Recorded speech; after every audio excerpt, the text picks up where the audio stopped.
더마카와 함께 시선 집중의 문을 열겠습니다. 어서 오세요. 네, 안녕하세요. 더마카입니다. 389 하나님이요. 6개월 전부터 재택근무하면서 듣는 청취자입니다. 매일 다시 보기로 보다가 아이들 방학 덕분에 일하면서 라이브로 듣고 있습니다. 방학이 좋은 건 처음이네요. 오늘도 잘 듣겠습니다. 재택근무 하시는데 일찍 일을 시작하시네요. 그렇죠. 네, 또 아이가 있으니까. 저희야 감사드리지만, 네. 아이가 있으니까 또 아침밥도 준비하시고 뭐 이래저래 바쁘신 아침이겠죠. 네, 애들이 있으니까, 그렇죠. 그래도 방학 기간 내내는 라이브로 들으실 수 있는 거 아니에요? 그렇죠. 좋네요, 방학. 네, 그리고 널 사탕해님, 네. 제가 자주 소개해드려서 소개를 안 하고 싶었지만 오늘은 왠지 소개하고 싶은 댓글을 남겨주셔서 소개해드리겠습니다. 더마카님, 요즘엔 제이비가 밥 잘 사주나요? 설마 작년 삼계탕 이후로 안 사줬나요? 삼계탕도 안 사주신 것 같은데. 네, 새해에는 밥 잘 사주는 제이비가 되길 바라면서 소개해드렸습니다. 정말 이렇게 왜곡을 하고. 네? 뭐라고요? 억울하고. 네. 뭐라고요? 넘어갈게요. 이 방송이 사적 방송이 아니기 때문에. 네. 네, 6768님 굿모닝입니다. 춥지만 당신이 있어 행복합니다. 날마다 좋은 정보들 고맙고 감사합니다. 라고 하트를 무려 5개나 보내주셨는데 네. 제가 읽으면서 드는 생각, 이거 정말 시선 집중에 보내신 거 맞겠죠? 당신이 있어 행복합니다. 이거 당신은 제입인가요? 더마카인가 보죠. 뭐. 네, 저라면 또 이해는 되지만 예. 네, 어쨌든 어디까지 가나 한번 봅시다. 이렇게 따뜻한 안부를 보내주신 분들에게는 저희가 또 사랑을 보답을 해야 되잖아요. 네. 그래서 촌철님들의 사랑에 보답하고자 깜짝 선물을 준비를 했습니다. 오늘 방송에 소개되시는 분들에게요. 추첨을 통해서 PD가 커피 쿠폰 보내드린다고 하네요. 그래요. 네, 고맙습니다. 네. 뉴스와 분석이 함께하는 JB타임즈, 오늘 주목할 첫 번째 뉴스는 어떤 건가요? 부산경찰청이 어제 신상공개 심의위원회를 열었지만 이재명 민주당 대표 테러범의 신원을 공개하지 않기로 결정을 했고요. 비공개 결정 이유도 비공개라고 밝혔습니다. 뭐 이 정도면 낮은 포복을 넘어서 거의 땅굴 포복 수준인데 말하지 않겠습니다. 어차피 오늘 수사 결과를 발표한다는 거 아니겠습니까? 네. 이거 보고 내일 한번 이야기해 보도록 하겠습니다. 네, 부산경찰청 수사본부는 오늘 오후 1시 반에 네. 수사 결과를 브리핑한다고 합니다. 네. 여기서 어떻게 내용이 나올지 시선 집중하겠습니다. JB타임즈 다음 주목할 뉴스는요. 오디오로 먼저 만나보시죠. 이태원 참사 특별법이 국회 본회의를 통과했습니다. 재적의원 298명 중 거의 야당 의원인 177명이 투표해 만장일치로 가결됐습니다. 참사 발생 438일째이자 법안이 발의된 지 9개월 만입니다. 야사당이 발의한 법안이 아니라 김진표 국회의장이 내놓은 중재안의 취지가 대폭 반영된 수정안이 통과됐습니다. 원안에 들어있던 특검 요구 권한은 삭제됐고 법 시행도 총선인 4월 10일 뒤로 미뤘습니다. 윤석열 대통령의 거부권 행사 위험을 최소화하기 위해서 민주당은 뼈를 깎는 심정으로 이러한 수정안을 제출하게 되었음을 이해해 주셨으면 합니다. 표결 직전 퇴장한 여당은 회의장 밖에서 규탄 집회를 열었습니다. 재난을 정쟁화하고 사회적 갈등을 증폭시키기 위한 정략적인 의도가 깔린 이태원 특별법을 단독으로 통과시킨 것은 대한민국의 안전이 아니라 정쟁과 갈등을 선택한 것이나 다름없습니다. 네, 여야 합의 처리가 되지 않은 아쉬움은 있습니다만 아무튼 특별법이 어제 국회를 통과를 했습니다. 유족분들이 어떻게 받아들일지 궁금하고요. 일단은 그래도 절반은 일단 반 걸음은 더 나아간 것이니까 진전 아닌가 이렇게 평가하실 수도 있을 것 같은데요. 궁금한 건 윤석열 대통령이 이 건에 대해서도 또 거부권을 행사하느냐, 바로 이 문제 아니겠습니까? 네, 지금 워커홀릭 투페이스님도 설마 이것도 거부권 행사 가나요? 라고 해주셨고, 데이지님은 알맹이가 빠졌습니다라고 해주셨는데 네. 대통령이 이것까지 거부권 행사를 할까요? 윤재옥 국민의힘 원내대표는 거부권 행사를 건의할 거냐는 기자 질문에 조금 지켜봐 달라고 뭔가 약간은 여운이 있는 발언을 했고요. 용산에서는 일방 강행 처리에 유감이다 이런 입장을 내놨다고 하는데 아무 정부로 이송이 되면 검토해서 입장을 밝히겠다 이렇게만 이야기를 했다고 하거든요. 네. 아무튼 거부권 행사 여부 한번 여기에 초점을 맞춰서 분석을 해보도록 하겠습니다. 자, 이 분석을 위해서 연관된 다른 사안 하나를 끌어와 보겠습니다. 이원석 검찰총장이 지난 4일 수사심의위원회 소집을 지시했습니다. 김광호 서울경찰청장과 최성범 용산소방서장에 대한 기소 여부를 결정하기 위해서 수사심의위원회를 열기로 한 겁니다. 이 회의가 15일 열릴 예정입니다. 자, 여기서 질문 들어갑니다. 그동안 기소 여부에 대한 결정을 내리지 않고 질질 끌던 검찰의 수장은 왜 이 타이밍에 수사심의위원회 소집을 지시했을까요? 자, 이 질문이 던져지는 지점에서 수사심의위원회 소집 지시와 이태원 특별법 처리가 만납니다. 무슨 이야기냐?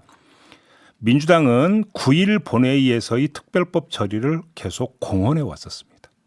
예정돼 있던 일정이었다는 겁니다. 아울러 민주당이 작심하면 통과될 수밖에 없다는 건 공지의 사실입니다. 이걸 모를 리 없는 이원석 총장이 본회의 닷새 전에 수사심의위원회 소집을 지시했고요. 본회의 엿새 뒤에 수사심의위원회 회의를 소집을 합니다. 이게 뭘 뜻하는 것이겠습니까? 이걸 한번 보자라는 겁니다. 이원석 총장의 수심위 소집 지시에 대해서 언론은 불기소 결정 명분 쌓기용 아니냐 이렇게 해석하고 있습니다. 기소를 할 생각이라면 굳이 수사심의위원회를 열 이유가 없기 때문인 거죠. 그러니까 언론의 해석 어찌 본다면 상식적 해석에 해당이 되는 건데 언론의 이 해석을 받아서 2차 해석을 한번 해봅시다. 수사심의위원회에서 불기소 의견이 나오고 이걸 검찰이 수용하면 윤석열 대통령은 그걸 어떻게 받아들일까요? 외부 전문가들까지 포함된 수사심의위원회에서 그나마 상대적으로 높은 위치에 있는 김광호 서울경찰청장에게 불기소 결정을 내린 마당에 뭘 더 조사하느냐라는 논리를 펴지 않겠습니까? 이럴 여지가 있는 거 아니겠습니까? 이렇게 거부권 행사의 근거이자 명분으로 수사심의위원회 결정으로 활용할 가능성을 배제할 수 없다라는 겁니다. 그래서 거부권 행사 가능성을 아예 배제할 수가 없다. 이 말씀을 드리는 건데 하지만 세상사가 그렇게 단순하지는 않습니다. 의도한 대로 기획한 대로 흘러가는 건 아니라는 얘기입니다. 그건 또 무슨 얘기입니까? 경향신문이 보도한 게 있는데요. 검찰이 앞서서 참사 관련자들을 수사한 경찰 특별수사본부가 지난해 1월에 2차례에 걸쳐서 형사법 교수 등 외부 전문가들에게 참사 책임자들의 혐의 판단에 대한 자문을 구한 일이 있었다고 합니다. 행안부, 서울시 경찰청장, 서울경찰청장, 서울시 자치경찰위원회 등 5개 기관 책임자에 대한 수사 결과 보고서 초안을 전문가들에게 송부한 뒤에 의견을 받았는데 그 결과 전문가 5명 가운데 4명이 김광호 서울경찰청장의 혐의가 인정된다면서 송치해야 한다고 판단을 했다라는 거고요. 경찰은 이에 따라서 업무상 과실치사상 혐의를 적용해 김광호 서울경찰청장을 검찰에 불구속 송치했던 거거든요. 여기서 주목할 점은 외부 전문가들의 판단을 구했다라는 겁니다. 이건 검찰이 열려고 하는 수사심의위원회와 다를 바 없는 의견 청취 결과라는 겁니다. 자, 검찰 수사심의위원회가 만약에 불기소 의견을 내면 그러면 경찰이 5명의 형사법 전문 교수에게 자문 구한 결과와 너무 다르지 않느냐. 뭐냐 도대체 이게. 논란은 이렇게 격화되게 돼 있다는 겁니다. 그래서 수사심의위원회에서 만에 하나라도 불기소 의견이 나온다 하더라도 그것이 상황의 종지부를 찍는 계기가 되기는 어려울 것이다. 이 말씀을 드리는 겁니다. 일단 뭐 JB가 전해주긴 하셨지만 대통령실에서는 그런 반응이 나왔더라고요. 법안이 정부로 이송이 되면 당과 부처 의견을 종합해서 입장을 말씀드리겠다. 네. 라고 했는데 앞서 JB가 인용한 이런 외부 전문가들의 의견에 귀를 좀 기울인다면 어떨까요? 그러니까요.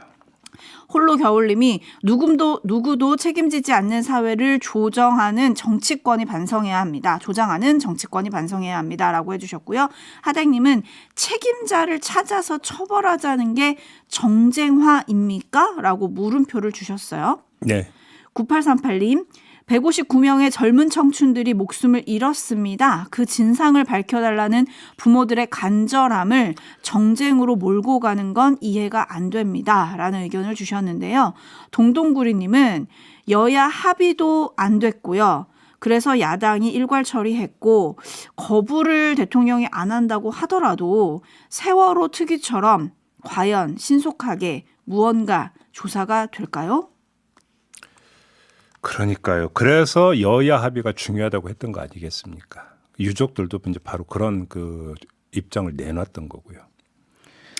네, 그리고 윤석열 대통령이 오늘 아침 뉴스를 보니까요. 요즘에 변진섭 씨의 노래 우리의 사랑이 필요한 거죠. 이 노래를 아주 좋아하신대요.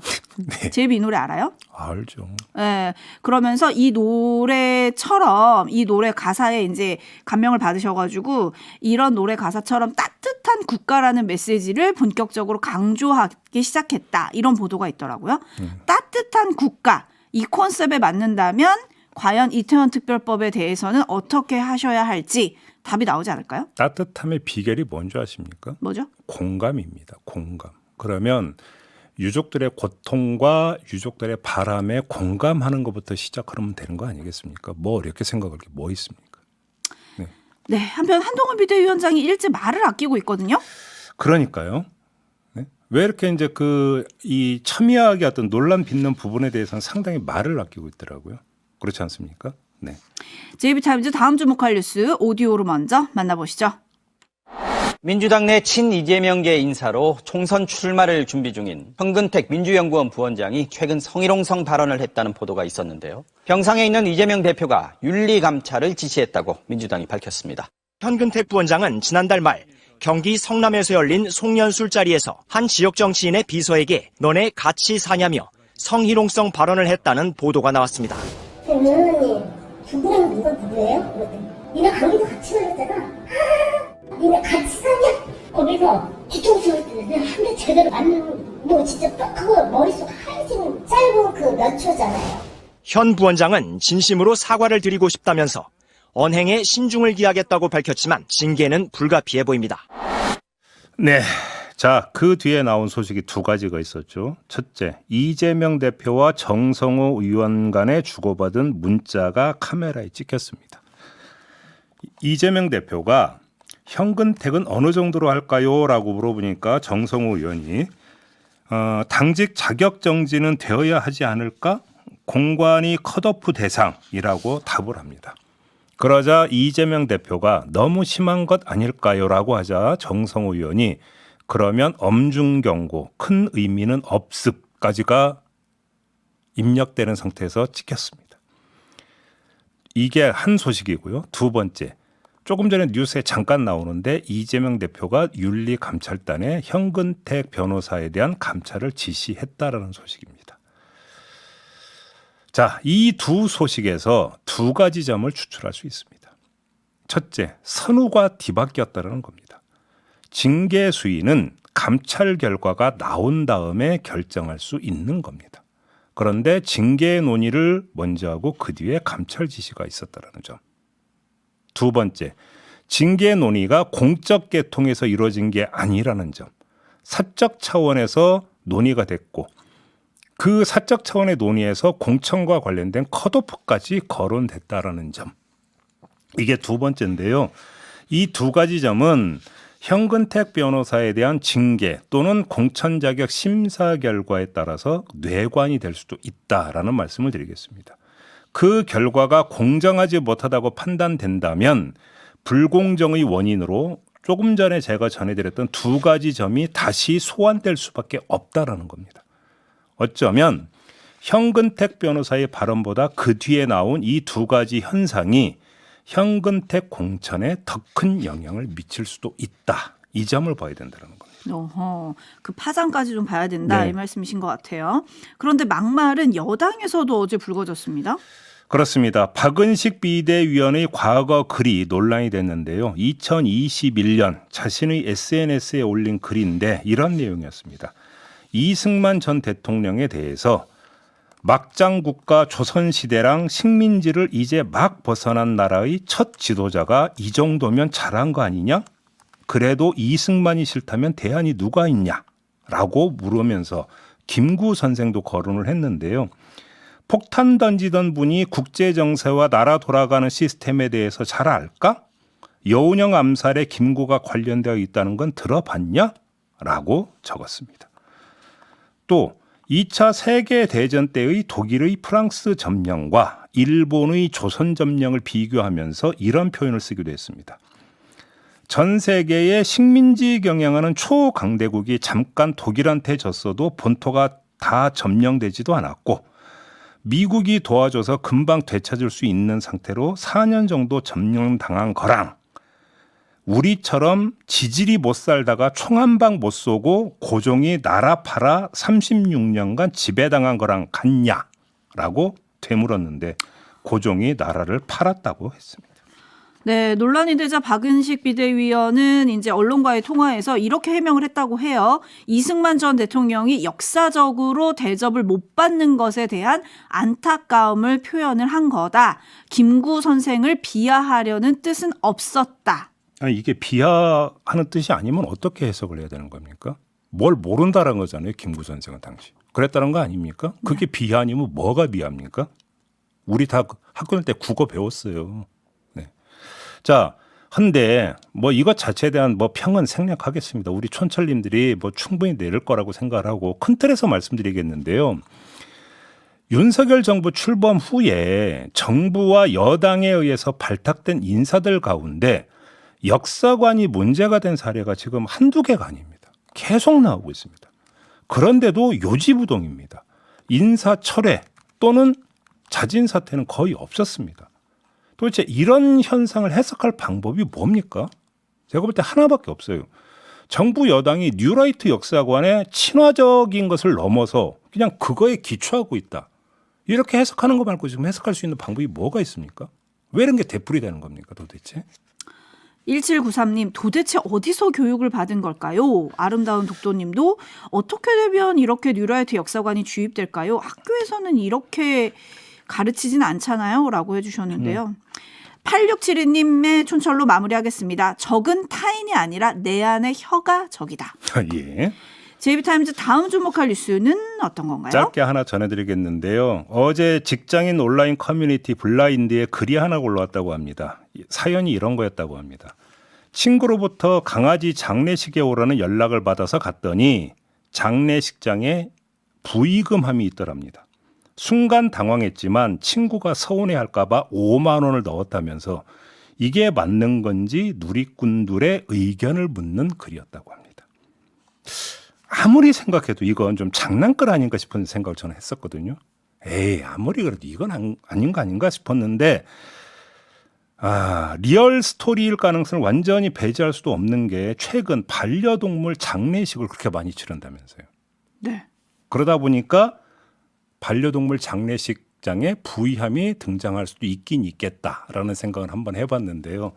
우리 촌철님들은 어떻게 평가할지가 정말 저는 궁금한데요. 그냥 저는 전해만 드리겠습니다. 네, 근데 뭐 반려동물도 가족이라고 생각을 해야 하니까요. 또 가족, 실제 가족이기도 하고요. 뭐 가족이니까, 그러다 보니 뭐 가족 사진 같이 찍는 분들은 뭐 정말 많고요. 장례식도 굉장히 이렇게 격식을 차려서 치러주시는 분들이 많더라고요. 네, 근데 부의함 설치까지 해야 되냐라는 거잖아요. 지금 제가 보기에. 춘철님들은 저건 좀 너무 나간 거 아닌가요? 라고 올려주시는 분들이 많긴 하네요. 그러니까요. 하여간 뭐 그 뒤에 지금 뭐 이게 확인된 건지는 안 올라와가지고 제가 뭐라고 단정은 못하겠습니다. 반면에 이게 나야님은 전 이게 맞다고 봅니다. 라고 또 올려주셨어요. 네, 마무리하겠습니다. 더마카 수고하셨어요. 고맙습니다.